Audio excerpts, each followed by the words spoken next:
안녕하세요. 땡큐 공인중개사 대표 박천석입니다. 네, 제가 오늘은 명도라는 제목을 여러분들에게 설명을 좀 드리려고 합니다.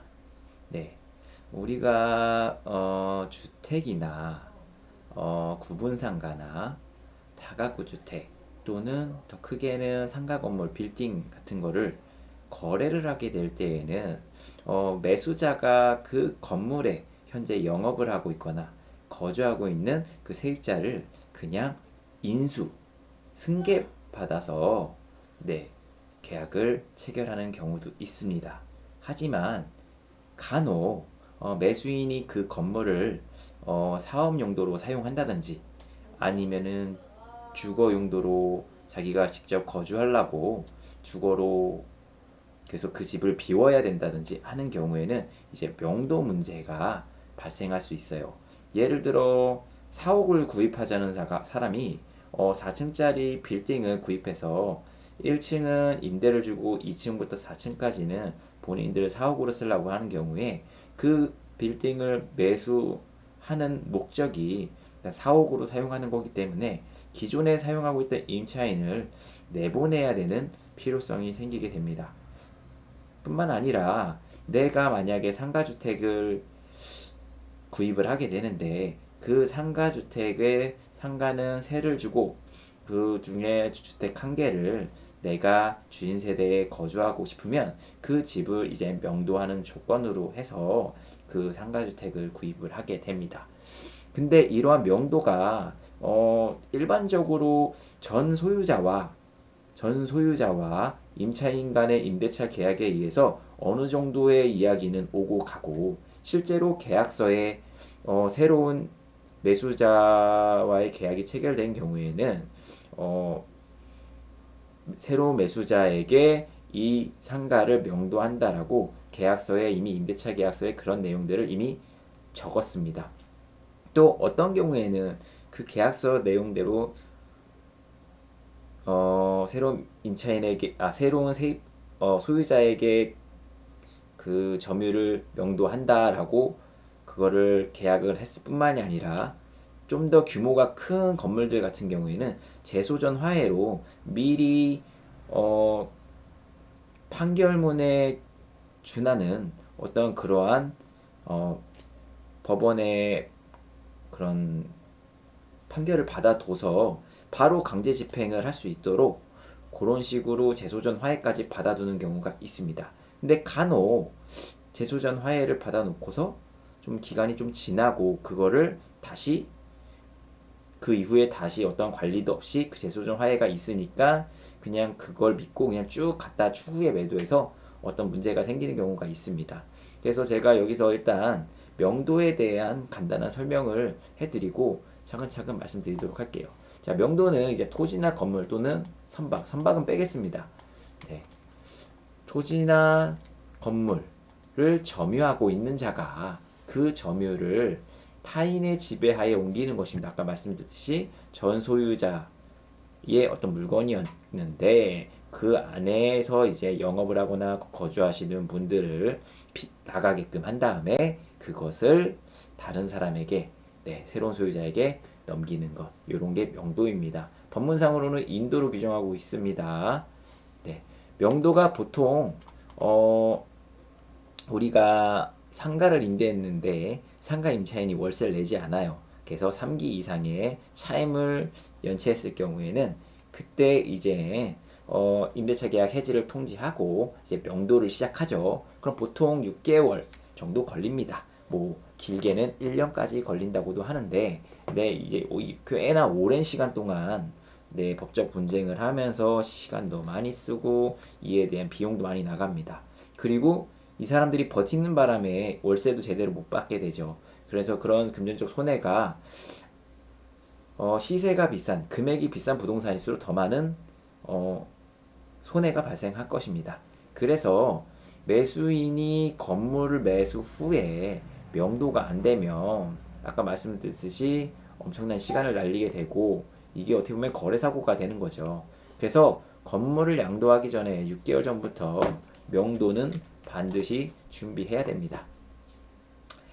임대인인 사람은 잘 알 겁니다. 이 세입자들 관리하는 게 얼마나 힘들다는 거를 아마 잘 알 거예요. 월세가 안 들어오면 그분들 기분 나쁘지 않게 월세가 안 들어왔는데 혹시 무슨 일 있냐, 저 영업은 잘 되냐, 하여튼 신경 쓸 것이 굉장히 많습니다. 그런 것뿐만이 아니라 이제 그 가지고 있는 상가 건물이든 상가주택 건물이든 그것을 매도할 때 세입자들이 말을 바꾸는 경우들이 있어서 명도에 실패를 해서 손해배상을 청구하는 이런 경우들이 발생할 수가 있습니다. 자, 예를 들어 보겠습니다. 갑이 을에게 건물을 이제 양도하려고 해요. 네, 건물 양도하려고 하는데 갑이 관리하던 임차인들이 건물 매매 사실을 이미 알고 있고요. 그리고 그것을 알고 나면 종전의 갑과의 약속을 이행하지 않으려는 모습을 보입니다. 그게 무슨 말이냐면 갑과 을이 매매 계약을 체결하게 되면 그 전에는 세입자들이 갑의 말을 잘 따르죠. 근데 갑과 을이 이제 매매 계약을 체결했다는 얘기를 듣게 되면은 을로부터 또는 갑으로부터 어떤 금전적인 이득을 조금이라도 더 얻기 위해서 그 사람의 어떤 요구사항을 잘 들어주지 않는 경우가 굉장히 많습니다.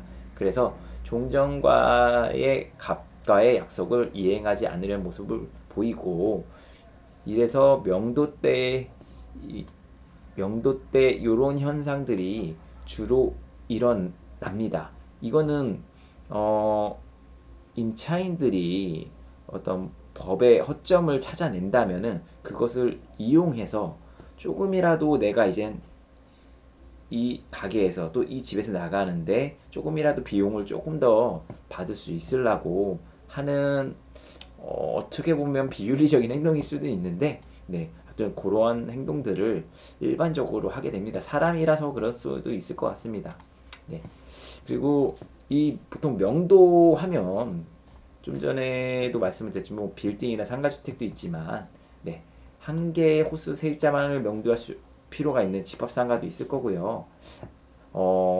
주거용, 모든 사람들이 주거용으로만 사용되는 다가구 주택도 있을 수도 있습니다. 근데 요 두 개 같은 경우에는 일반적으로 새로운 매수인이 기존 세입자를 그대로 승계하는 경향이 또 강합니다. 네, 그래서 명도 문제가 특별하게 발생하지 않아요. 네, 물론 그렇게 되는 경우도 있지만 많이 발생하지 않아요. 근데 빌딩을 명도하거나 아까 말씀드렸듯이 네, 상가주택을 명도하는 경우에는 조금 다를 수는 있습니다. 네, 임대인이 어, 아까 말씀드렸듯이 임대인이 현재 임대인이었을 때 임차인들의 태도는 굉장히 친절하고, 네, 어떤 말을 해도 잘 따를 것 같지만 이제 이 사람이 더 이상 이제 임대인이 아닌 제3자에게 이제 양도가 됐다라는 걸 알게 되면 임차인들의 태도는 좀 많이 달라집니다. 그래서 어, 새로운 새 소유자에게 넘어가기 전에 명도에 관한 안전장치를 확실하게 해둬야 될 필요성이 있습니다. 그분들이 나랑 친했다라는 이유로, 그리고 오랫동안 나와 임대차 계약을 맺었다라는 이유로 그들이 이전과 똑같이 할 거라고 생각을 하시면 명도 때문에 새로운 소유자에게 네, 손해배상을 해야 되는 그런 상황이 발생할 수도 있습니다. 네, 일단 제가 말씀드리고자 하는 또 이런 상황이 있는데, 어떤 건물이 이제 매매가 됐어요. 그래서 명도는 아까 말씀드렸듯이 새로운 소유자가 그 건물을 새롭게 임대하거나 본인들이 사용하기 위해서 명도를 하는 거거든요. 근데 만약에 이 그 건물 상가주택을 그대로 포괄 양도 양수를 하는 경우, 전체적으로 그대로 승계하는 경우에는 명도의 분쟁이 발생할 이유가 없죠. 그리고 제소전 화해 등 완전한 장치를 해 놓은 경우라면 명도에 있어서 어, 논쟁을 이야기할 필요가 없을 것 같습니다. 그리고 일반적으로 집합상가나 아까 말씀드렸듯이 다가구 주택 경우에는 명도를 조건으로 하여 거래가 되지 않고 기존 임차인을 승계하는 조건으로 보통 거래가 되죠. 단 새로운 소유자가 그 상가를 사용하거나 그 주택에 거주하는 경우에만 이제 명도가 이제 특약으로 이제 들어가게 되고, 만약 명도가 되지 않은 경우에는 이제 손해배상 위약금을 지불하는 단서 조항을 이제 달게 됩니다. 특히 이러한 손해배상 명목이 있더라도 임대인은 임차인들과 계약서에 해당 건물이 매매 시 임차인들은 즉시 해당 상가 또는 주택을 새로운 소유자에게 인도한다라는 약정을 이미 받아뒀어요. 그렇기 때문에 그러한 어떤 구속력 있는 서류를 믿고 이 새로운 매수인과 계약을 할 때 이제 명도가 되지 않을 경우에 일정 금액의 손해배상을 한다라고 하면서 그 금액을 어느 정도 좀 매수인이 원하는 금액에 맞춰서 써주는 경우도 있습니다. 근데 그럴 경우에 조금 더 신중을 대할 필요가 있습니다. 일반적으로 매도인이 매수인에게 그러한 어떤 손해배상 특약을 적어줄 수 있을 정도, 그러니까 매수인이 원하는 손해배상 금액을 적어줄 수 있을 정도가 된다라는 것은 이미 임대차 계약서에서도 임차인과의 임대차 계약서에서도 명도와 관련된 이야기를 이미 확실히 해두었고, 재소전 화해라는 재소전 화해 조서라는 것을 이제 직접 법원에 작성해서 임차인들과 가서 직접 작성해서 추후에 이러한 불미스러운 일이 있을 때 강제 집행을 할 것이다라는 거에 대해서 이미 합의를 다 해놓기 때문에 바로 강제 집행이 가능하거든요. 그래서 그런 것들을 해놨기 때문에 그런 걸 신경을 안 쓰고 당연히 명도가 되겠지라고 생각을 하고 그런 어떤 명도가 안 될 시 손해배상 위약금 같은 거를 적어놨는데, 이런 경우가 있습니다. 어떤 경우냐면 재소전 화해가 작성이 됐다 하더라도 그 재소전 화해가 작성되고 그 이후에 임대차 계약이 갱신되는 경우에는 이 재소전 화해는 전 계약에서 받은 거잖아요. 그래서 갱신이 되는 경우에는 다시 한번 재소전 화해를 받아야 효력이 발생합니다. 그래서 그 이전에 재소전 화해를 받아뒀다 하더라도 그 재소전 화해는 이전 계약, 갱신되기 전 계약의 재소전 화해이기 때문에 그걸 가지고 강제 집행을 할 수가 없게 됩니다. 이런 부분을 이제 모르시는 분들은 재소전 화해를 이전에 받아뒀다고 해서 그거에 대해서 크게 의식하지 않고 명도 위약금 손해배상과 관련된 금액을 쓰게 되면 나중에 새로운 소유자에게 손해배상을 해야 되는 상황이 발생할 수가 있습니다. 그래서 계약서에 이렇게 적으면 좀 낫다라고 제가 말씀을 드리는데, 예상치 못한 명도 문제가 발생할 것이라고 생각이 든다면 일단 명도로 인해 손해배상 책임을 최소화하는 게 중요하죠. 어차피 명도가 다 잘 될 거다라는 그런 태도는 일단 버리시고 손해배상 책임 금액을 높게 잡을 필요가 없습니다. 매수인은 손해배상 책임을 좀 높게 잡아달라고 얘기를 할 건데 당연히 명도가 되겠지라는 생각 때문에 높게 잡지 말고 앞일은 알 수가 없기 때문에 손해배상 책임은 최소한으로도 낮춰놓으시는 게 중요합니다. 네, 그래서 손해배상 금액은 최소한으로 협상하자 이렇게 되고요. 그리고 모든 임차인에게 새로운 매수인에게 건물이 양도될 시 명도 인도되겠다는 임대차 계약서 내용이 아까 받았다고 했잖아요. 근데 이게 아까 제가 말씀드렸듯이 이 갱신이 되는 경우에는 이 재소전 화해가 무효화가 되기 때문에 다시 신청을 해야 됩니다. 그래서 이거를 언제 받아두시는 게 좋냐면 건물을 매도하겠다라고 결심을 한 다음에 그때부터 바로 네, 임대차 계약서나 이런 것들을 새롭게 작성을 하셔가지고 네, 새로운 매수인이 나타나면 해당 상가 또는 해당 주택을 명도한다. 그리고 또 재소전 화해 이런 것들을 함께 법원에 가서 신청을 해 놓으셔야만 네, 명도 나중에 매수자가 그 건물, 그 빌딩, 그 상가주택을 네, 매수했을 때 원활한 명도가 가능합니다. 그래서 이 때문에 손해배상하는 그런 불상사가 생기지 않을 수 있습니다.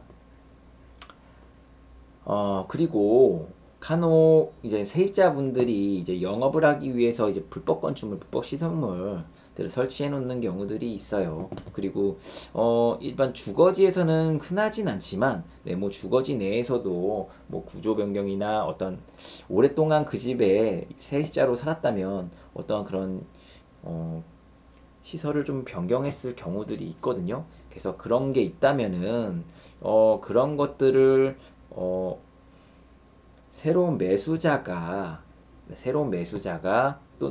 또는 기존 소유자가 뭐 그거는 정하기 나름일 것 같아요. 세입자가 이 물건을 잔금을 치르고 명도를 할 때 이 부분도 함께 다 철거한다. 뭐 이런 식으로 네, 특약을 넣는 거죠. 네, 철거한다. 그리고 그에 대한 비용은 뭐 세입자가 부담하든지 뭐 매수인이 부담하든지 아니면 매도인이 부담하든지 이런 부분에 대해서는 이제 서로 미리 의논, 협의, 합의를 이뤄놓은 상태여야겠죠. 네, 그렇게 만들고 추후에 이 사람들이 이제 나가면 네, 말끔하게 불법 건축물이 되지 않도록 그렇게 할 필요가 있습니다.